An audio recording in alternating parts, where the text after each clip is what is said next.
There are a million ways to stretch your images, and in the last month, 2 new methods came out. First is the VeraLux suite, and then the Multiscale Adaptive Stretch in PixInsight that was released just a few days ago. VeraLux is a script that was originally released for Cyril, and it was ported over into PixInsight, not officially. There was a little bit of controversy around that. I won't go into detail, but it is not by the original author, but the functionality is basically the same. And Multiscale Adaptive Stretch was from PixInsight. It's an official PixInsight process that we can all access if you have PixInsight. And today we're going to test both VeraLux and Multiscale Adaptive Stretch, and we'll compare this with 4 other stretches. The other 4 will be GHS, or Generalized Hyperbolic Stretch, along with SETI Astro Statistical Stretch, which is also a really excellent tool. And then we'll have 2 baseline stretches, STF, or Screen Transfer Function, and Histogram Stretch, which is the most basic stretch that you can do pretty much anywhere. And we'll process 2 images, one broadband object, M31, and one dual narrowband object, the Sol Nebula. Before I start stretching these images, I'm going to do some very basic pre-processing on them, which includes cropping, dynamic background extraction, plate solving, and SPCC, as well as some blur X and some noise X. Now, I would normally do a lot of things before and after stretching, which I won't do in this video, but if there's any interest, do let me know. And a huge thanks to all of my supporters on YouTube, Buy Me a Coffee, and on Patreon. High-res versions of all of the finalized images will be posted on Buy Me a Coffee and Patreon, and a low-res version will be on Discord, mainly because of Discord's own compression, but you can find images there. Let's get to the demo. Right, looking at our first object here, I'm just going to do a quick STF stretch on it. And this is the Andromeda Galaxy. It's just 22 minutes worth of data from a Bortle 3 site, but the data is really crispy. I'm going to do some really basic processing on it, and then I'll make copies of it and then do the various stretches. So I'm going to do a dynamic crop. It will lose astrometric data, so what I need to do next is do a plate solve. This is required because I need to do SPCC, which is spectrophotometric color calibration, in order to get right colors for the stars. And once that's done, I'm going to do SPCC. I am leaving this as the regular UV IR cut filter because that's what's on the glass. It's my ASI 2600 MC Pro. Right. That looks good. That looks good. I'll just do STF one more time.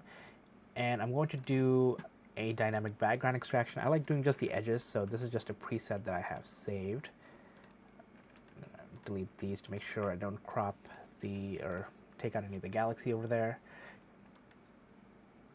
And that didn't do much because I used Cyril to stack this, and it does a background removal on each frame, but you know, this is what it looks like. I'm going to do a very quick blur X, small amount on both stellar and non-stellar. Alright, that ended. I'll just do a quick visual check to see what things look like. So the stars look a little bit better, and the dust looks a little bit better as well. Okay, cool. I'm going to do a noise correction as well, noise reduction as well. Just go to like 50. I know everyone has a different way of doing this, but I'm just going to keep it at that level. And if you look at back and forth, you can see that the noise looks so much better. Noise X is magical. Okay, great. So now, normally I'll do some other stuff too before I go into the stretching, but I'll do the stretching here anyway. So I'm just gonna change the identifier to STF. So I'll leave this as like the baseline. I will reset the stretch here on the bottom right-hand side here. I'll make a bunch of copies. All right, so I made a bunch of copies of these, including MAS, which will be the Multiscale Adaptive Stretch, VHS, the VeraLux Hypermetric Stretch, GHS for Generalized Hyperbolic Stretch, STAT for Statistical Stretch, and HIST for just a regular histogram stretch. Didn't put them in any order, but I will do all of them here so you can see exactly the steps I take. So I'm just going to leave this here as like a baseline. I'm going to do the histogram stretch first. This is usually the easiest. So I'm going to close STF. So normally you can take STF and apply to the histogram stretch. I am not going to do that. I'm just going to do it old school manually. Just select my view as histogram. Let me zoom in. Oops. Let me grab this one, get it close. Make sure preview is on here. Real-time preview. I'll zoom in with my scroller, and then take this and then try and stretch it a little bit more. Play with the black point. Make sure I don't clip. Okay, apply, reset. Okay, and then let's redo this. So move the black point and then move the mid-tone slider. And then also do the white point slider a little bit.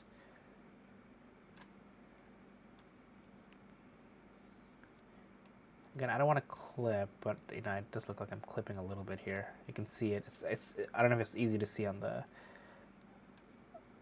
screen here, but okay. I think this will be a good histogram stretch. Core looks kind of good. Again, this was just 22 minutes of data. So I'll close this. There we go. Put this down. Okay, the next thing I'm going to do, I think the next easiest one is probably statistical stretch. So script, SETI Astro, statistical stretch, because it's basically a couple clicks. It does give you a little preview, so I'll do refresh preview. Just leaving it at default for now. This looks okay. I think my target median, I can make it a little bit lower to make the background a little bit darker, increase the contrast a little bit. There we go, that looks good. Automatic convergence, I don't know if that did anything, but curves boost, I'm going to do this to get some color.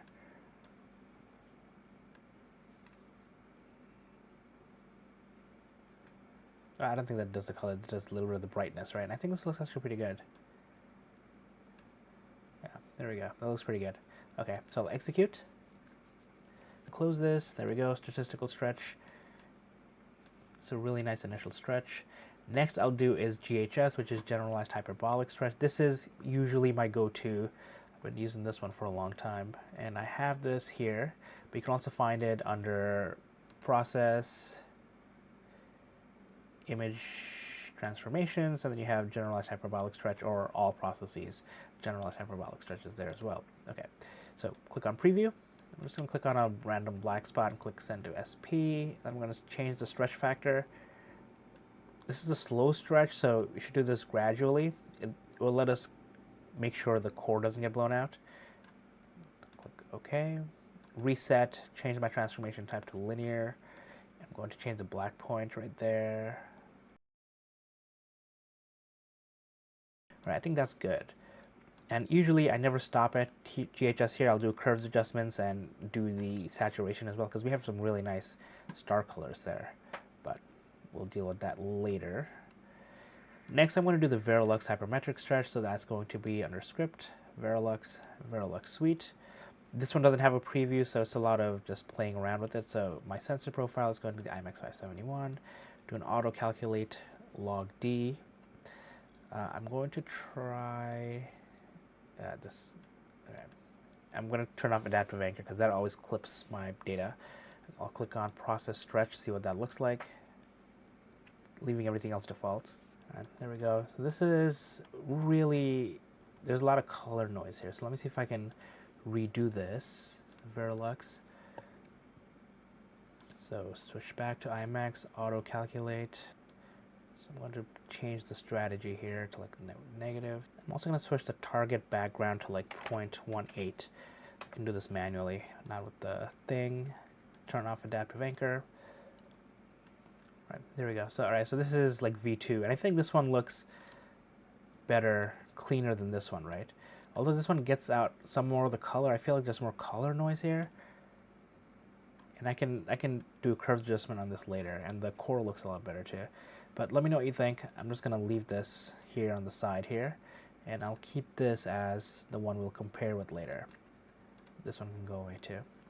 And finally, we have the multiscale adaptive stretch, which is going to be process, intensity transformations, multiscale adaptive stretch.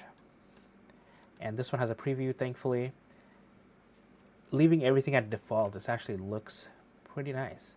I'm going to click on preview large scale component, and we want to increase this so that the stars disappear, so that we're not affecting the stars. So usually 8 for me seems to be where I want to be. Turn off this. You can also, uncheck contrast recovery if you don't want to increase the contrast, but I don't know why you would do that. Same with color saturation if you don't want to do color saturation. But I'm going to do the aggressiveness a little bit, make it a little bit not too bright. The dynamic range compression, the more I do, the dimmer the stars get, because it's compressing that data. Color boost, I'll do maybe like 0.8. I think that looks good, just playing with these settings here. And the lightness mask is, if you turn this off, it actually, makes it a lot more saturated. So if this is what this is actually what VeraLux looked like, I think, at first. If I open that up, it's a little hard to see, but yeah, it looks kind of similar, right? So lightness mask on, and then click the square button to apply.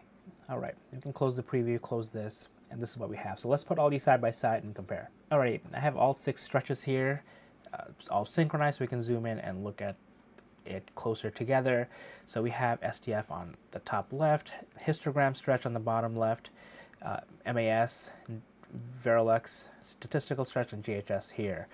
And just by looking at this, I know the color translation between my screen and YouTube isn't the same, but just by looking at this, what do you think looks better? I think VeraLux does a lot more on saturation.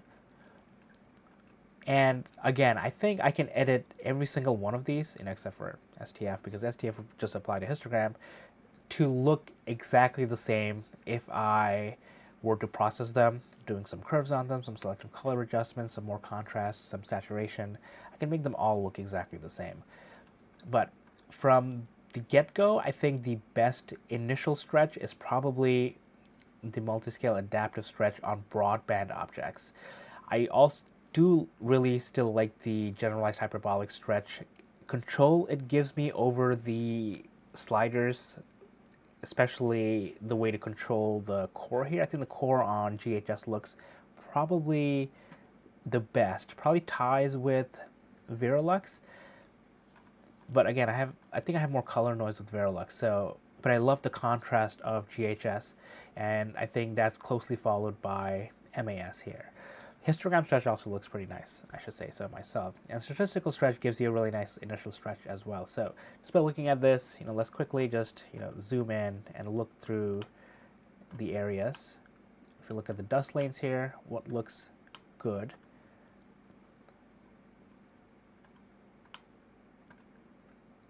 You can ignore the noise that you see here. I could correct that with more noise exterminator or other forms of noise reduction.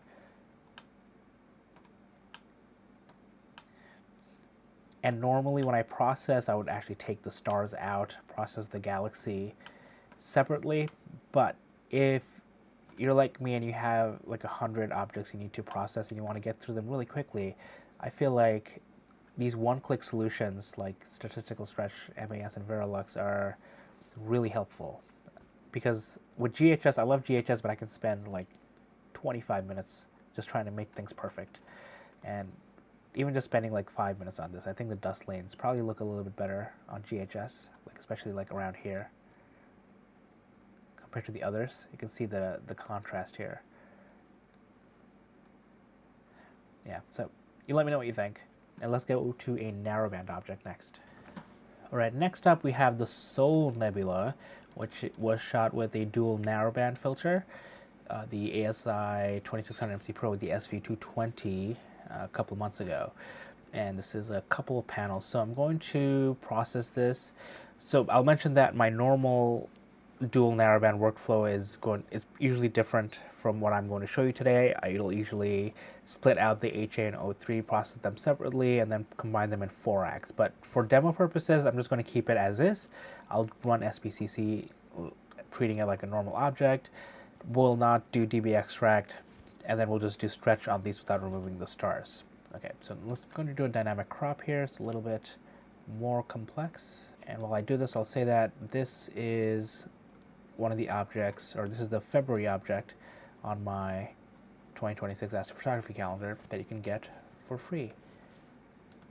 Okay. Dynamic crop done, so I'll do astrometry, not annotate image, image solver, All right, that's done. So I'll do SPCC here. Before I do that, I need to make sure I change my filters to L Extreme, which is the same bandpass as the SV220. And then now I will do a blur exterminator, again, just a tiny bit. Okay, and I'll just zoom in just to do a little inspection.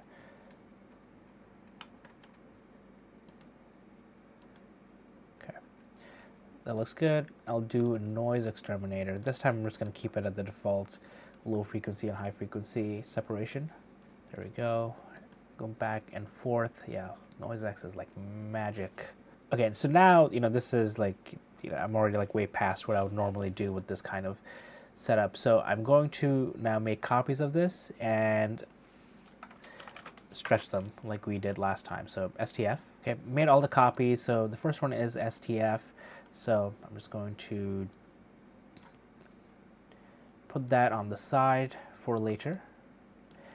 I'll do the histogram stretch first. Again, I can apply STF to histogram and call it a day, but why do that when I can do this? Preview. I always forget to preview histogram. I don't know why. All right, this is my histogram stretch. I think I'm pretty happy with this. Let me close this, and then I will put this here. Next, I'm going to do a statistical stretch again, which I think is the second easiest, or probably the easiest of the one-click solutions. Or maybe MAS is the easiest now. So anyway, stat. I will do fit refresh preview. Okay, so I did an automatic convergence and a curves boost, and this is what the initial data looks like. I can play with the target media and make the background a little bit darker. Okay, I think that looks good. I'll click on execute. All right, so this is statistical stretch. Looks pretty good. Pretty good.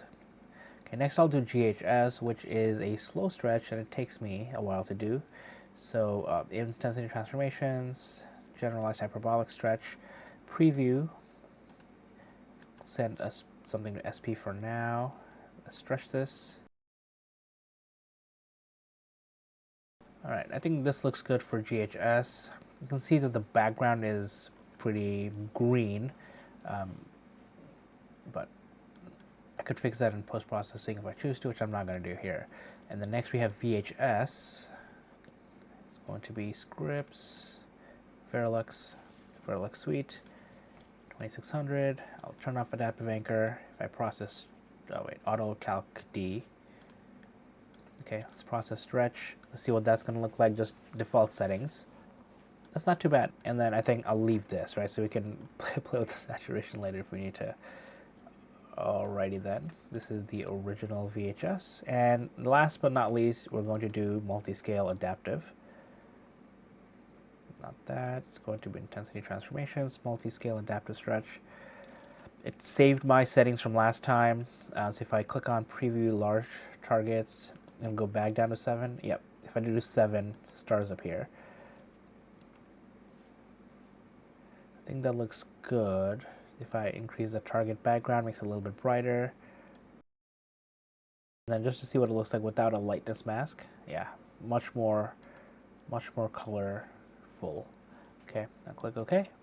Alrighty, and then now we're done. Let's put them side by side and see what they look like. Alright, once again we have STF on top left, histogram on the bottom left, MAS here, VeraLux here, statistical stretch here, and GHS here. So just by looking at this, which do you think looks the best?